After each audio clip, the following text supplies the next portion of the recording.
તો hello guys, સવારમાં આપણે પહોંચી ગયા દુકાને પહોંચીને આપણે પી લીધી ચા, કેમ કે હમણાં તો આખો દિવસમાં કંઈ કામ આવતું જ નથી આપણે. તું कुछ नहीं कर सकता, मैं कुछ नहीं कर सकता हूँ. સાંજ પડીને આપણે તો દુકાન બંધ કરીને નીકળી ગયા ઘરે જવા. ઘરે પહોંચીને બેસી ગયા મસ્ત જમવા, કેમ કે જમીને આપણે જવાનું હતું ફ્રેન્ડ જોડે બહાર. જમીને ફ્રી થઈને આપણે બહાર આવી જતા તો આપણો ભાઈબંધ આપણે ગાડી લઈને આવી જતો લેવા. આપણે એની જોડે જવાનું હતું બહાર ફ્રેન્ડના ઘરે.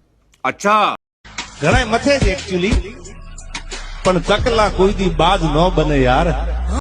પછી ફ્રેન્ડ સાથે વાતો કરીને આપણે તો આવી ગયા ની રૂમમાં, કેમ કે એને બનાવવાની હતી યુટ્યુબમાં ગેમિંગ ચેનલ. लेकिन तू कर भी क्या सकता है यार. हाँ, मैं कर क्या सकता हूँ. मैंने પછી તો ત્યાંથી આપણે આવી ગયા બહાર ફ્રેન્ડ સાથે બેસવા. हमको मारो, हमको जिंदा मत छोड़ो सालो. हम कोई मंदिर का घंटा है कि कोई भी आके बजा जाता है. તો આજના માટે આટલું જ. મળીએ કાલે નવા બ્લોગમાં.